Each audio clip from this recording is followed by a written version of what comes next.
This is the first of two videos showing how this particular etching was done in hard ground and soft ground etching, and it will be a test plate. We will be using copper here. You could also use zinc. This copper comes with a backing, an enamel backing. And so the first thing we have to do is to bevel the edges of the plate. We're going to use this scraper here.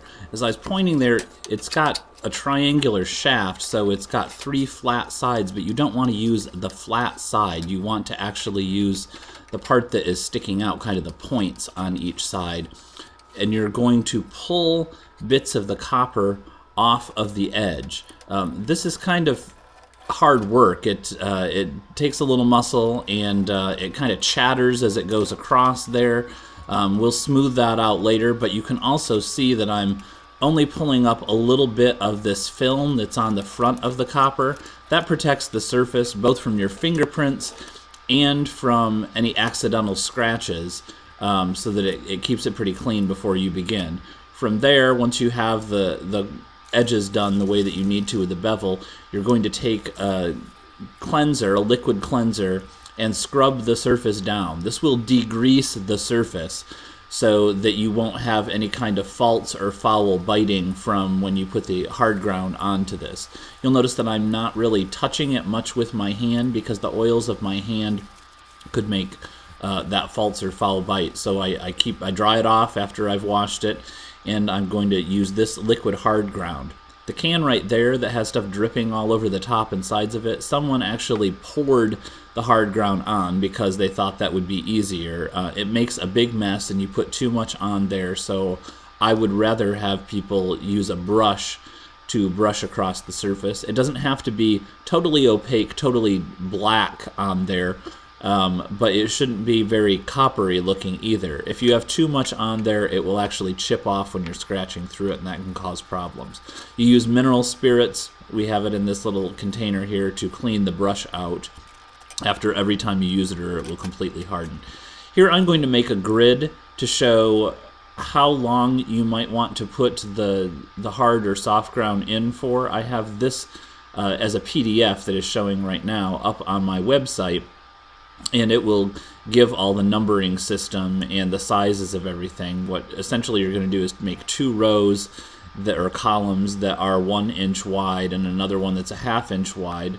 In each of those wider columns, you're going to put hard ground imagery, is just going to be lines basically, and then soft ground texture to give you an idea of how long you might need to put something in as you develop a plate. You don't always have to go through this process when you make an etching, but we're doing it to give you an idea of how strong the acid is and what it will do over time.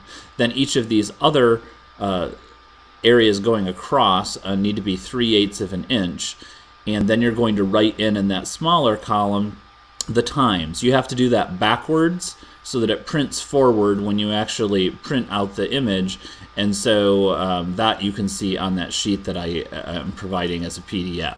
Now, after I have made a bunch of hatching lines in the column for the hard ground, I'm going to transfer my drawing onto the etching plate.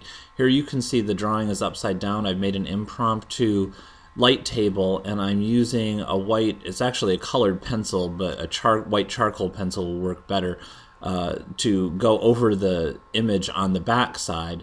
Then once I flip it back down onto the plate, I go back over it with a colored pen so that I can see where I've been, and I end up transferring the drawing. You can see it right here. It's not all that vivid, but you'll go back in with your etching needle and you'll go back over those lines and just scratch through the surface. You only have to go through that top surface. You don't have to make any etching or scratching dry point into the plate. Once that's all done, it is ready to go into the etching bath.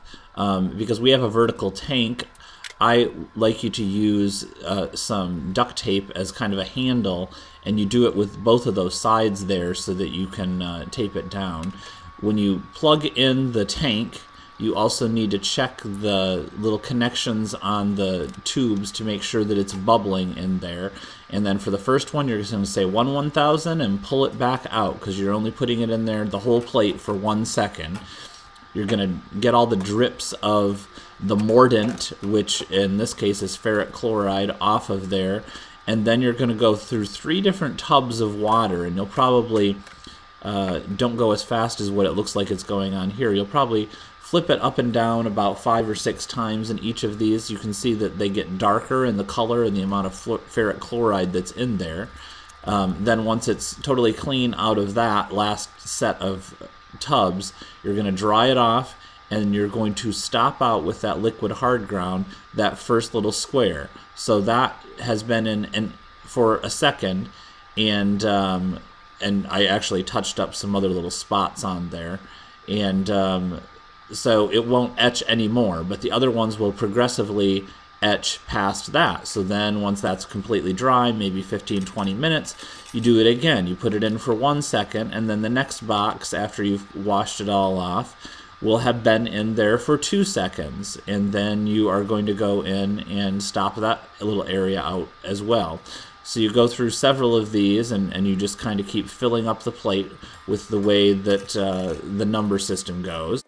And you're going to do that right up until the time of the 8-minute mark. So once it goes through 8 minutes, then you are going to stop out not just that box, but you're going to stop out the grid itself all the way through, both on the hard ground side, the soft ground side. You're going to do all of the text for the numbering, and you're going to do your drawing. Just stop it out completely. Don't cover the whole thing, but go through the lines. And then you'll just complete the rest of the boxes until you go up to the end of the hard ground section. And then you're going to clean your plate off with mineral spirits. You're going to pour a little bit on there. You're going to put a piece of newspaper over the top of it and spread it out. You're going to let it sit for 10 minutes. There's no 10 minutes there, but that will actually loosen it up a little bit more, and then you can use this toothbrush or a toothbrush in there to get stuff out of the crevices, all of the extra. You might need to use a little bit more of the mineral spirits. Go through and wipe it down until it's completely clean, and then actually you're going to do the same kind of degreasing process over at the sink again, but you can see that the lines have been etched into it right there. Now you're going to take it to the griddle, which is our hot plate, and you're going to put soft ground on it. You're going to turn that up just to warm. It doesn't need to be any higher than that. And you don't have to cover all of the plate. You can skip the area where the hard ground line, the column, is at. But you need to get this on there, and you're going to take this little white felt dabber to kind of completely cover that. Let it dry, or cool really, because the plate's going to be pretty hot. You're going to take it over to the press. Lay down a piece of newsprint, then put the plate down, then put a piece of cloth, which is going to be your texture, and then another piece of newsprint on top of that. The newsprint keeps any of the excess ground from getting onto the blankets or anything else. You can see that the texture has transferred onto there. Now you are going to stop out using the soft or the hard ground, the whole area where the hard ground was at before, and the bevels, and any areas that you want to remain completely white on your image. Then go through the entire process that you did before, and go through that 8 minutes like you did before.